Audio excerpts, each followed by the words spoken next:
up guys, my name is Lauren and welcome back to my channel. We're doing a budget recap for July. It went pretty well. Let's take a look.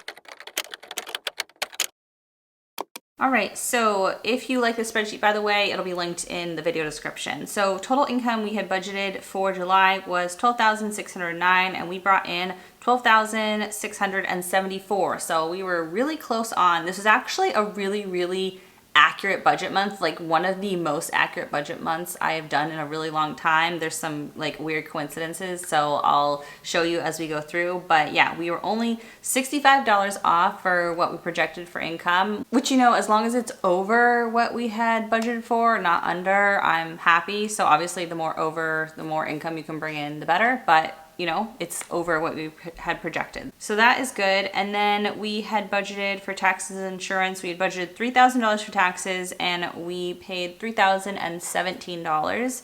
So that was really close on, just off by $17. And then for insurance and FSA, that's always the same, $670 for a total of $3,687. Next, for pay yourself first, which is savings, retirement, investing, all that.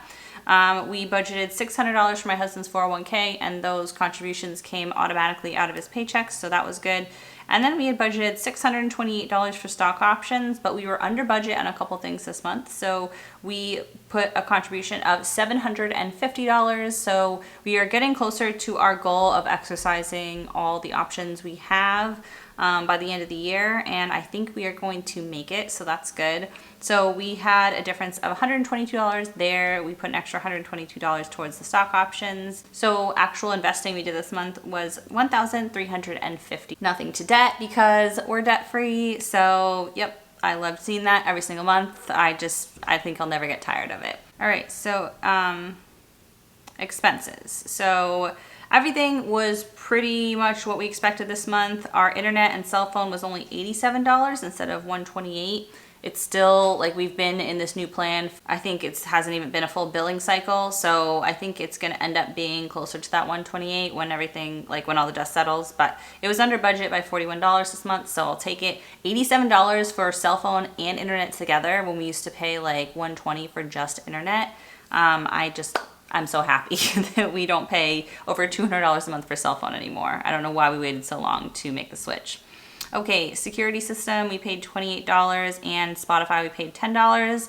Groceries, yes, we budgeted $1,200 for groceries and we paid exactly $1,200. It was not planned. I put in the last number in the budget the other day and I was like, wait, what? And I don't think we've ever been literally to the dollar on groceries, maybe like once before. But I was so happy because I was just trying to like be disciplined with groceries, but I wasn't really paying attention too much throughout the month. I was just getting the things that we needed. And so that was really nice that we just were able to stay on budget for groceries. Okay, gas, we only spent $181, so we were $44 under budget there, which was great. And then we paid our annual fee for my Amex, which I love that card. We've already made like hundreds of dollars back on it and we haven't paid any fees except for this annual fee. So that's where we put all our groceries. We get 6% back on gas and groceries and I think 3% back on some other things and then 1% on everything else. I think that's what the card does. So we paid that annual fee and then miscellaneous, we only spent $20 of the $25. So we had budgeted $53.11 for total expenses and we spent $52.21. So we were under budget by $90. And like I showed you earlier, we put some of that towards, or like all that extra towards pay yourself first. Okay, taking a look at sinking funds. So nothing went on with our emergency fund or vacation fund this month. We will be spending some from the vacation fund next month because we're taking a little trip.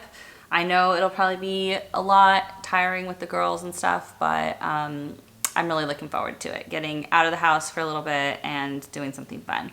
Okay, we've got $150 that we gave to myself, my husband, and my 2 daughters, and I just block off that spending and those balances for privacy. And then for girls' activities in preschool, we put $1,000 into that fund and we spent $1,179, so that has $830 in there. And then for Miles, he had 912 to start and we put in 250 and then we only spent 110, so he's got 1,052 in there. Miles is right here. He's the reason this bed isn't made because I didn't want to disturb his nap. And then we've got gifts. We had $105 to start the month, and we put $50 in there and only spent $24, so we're at $131. And I know we'll have some gifts next month, so that'll probably all get spent, but I'm glad we have like a little bit in there to cover those. And then car maintenance was at $81. We put $50 in and didn't spend anything, so that's also at $131. So like a weird coincidence, they're both the same dollar amount. And then apartment maintenance, we had $51. We put in $50. We spent $92, and we were left with $9 in there. So what happened here is I did a load of laundry. It included all of our sheets and pillowcases and stuff for our bed, and then some of my kids' clothes, which I usually don't mix those things, but I'm trying to like not just do like such a small load of laundry to save money if I'm gonna run it anyway. And it happened that one of my daughter's shirts had a little bit of slime on it, and it ruined the whole load. And I washed it so many times. I ended up not saving money, obviously, because I ran it like 4 times with baking soda, vinegar, all the things that it suggests to get slime out of clothes. And there were still these little beads of like gooey stuff all over everything. So I ruined the whole load. It wasn't that much stuff that was expensive or like I had to replace. When it comes to kids' clothes, my daughters have plenty of clothes. Like I didn't really have to buy anything to replace for them, but I did have to get us new sheets, which it kind of was time anyway. We'd had those sheets for maybe like 4 years, and you know, sheets get old after a while. So I bought new sheets for our bed and pillowcases. That was what I spent that money on, and I'm glad we had that fund there to cover it. Okay, and then for utilities, this one was a little bit of a bummer. So there was $43 in the utility fund because utilities were like under budget last month. And then we contributed $266. I put a little bit, whatever was like left over in our budget at the end of the month, I put a little bit extra, that $16 extra into that fund. But we did spend $418.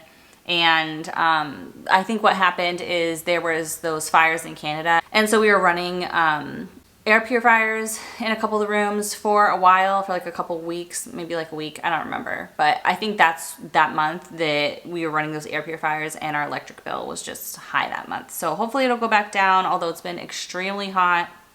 But I'm trying to just like let it go, not get mad at these situations so much. Like just not be so emotionally attached to if we are under or over budget, just be more objective. Like, oh, we were over budget, we need to adjust. Oh, we were, you know, was it because something cost more than we expected, or because we overspent? And just like be a little bit more like just, yeah, objective about it, and not get like disappointed in myself because the utilities were more than we expected. Like it's not like we're being reckless with how we use the electricity in our apartment or something. So that's my new attitude that I'm trying to have going into the rest of the year.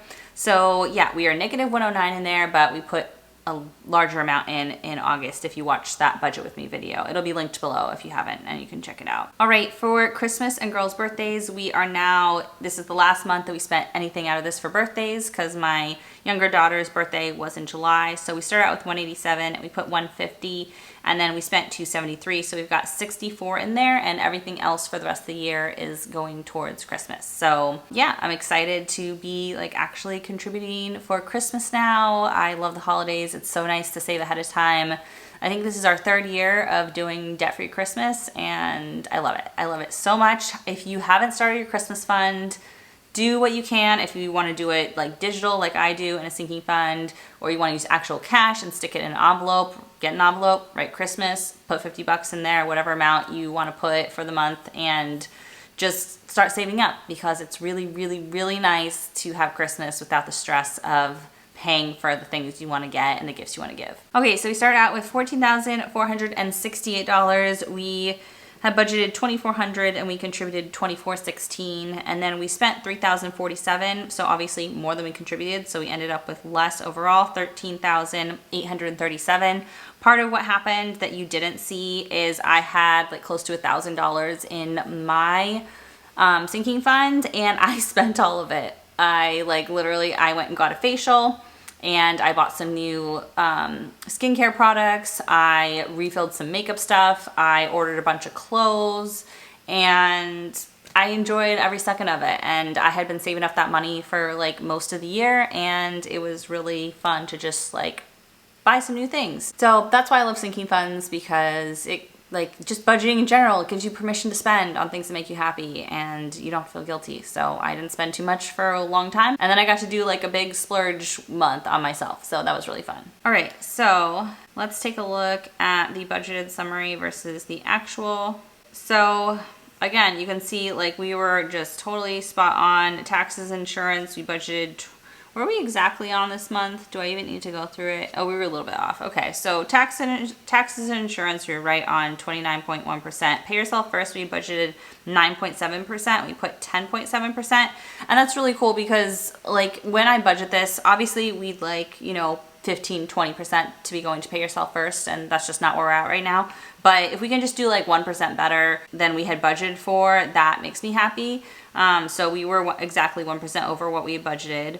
And then for expenses, we're exactly on 41.2%. And then this has to be right on too then, right? 19% we budgeted for sinking funds, and we put 19.1%. So yeah, this is like the most accurate budget we've ever done. Besides putting a little extra to pay yourself first, everything was like literally exactly what we had budgeted. So yay for a successful budgeting month. I just love budgeting so much. I used to hate budgeting, and then there was like this painful transition period where we were learning to be better at budgeting and paying off debt, and then there was just this slog in the middle where we're paying off our debt and just budgeting and hustling so hard.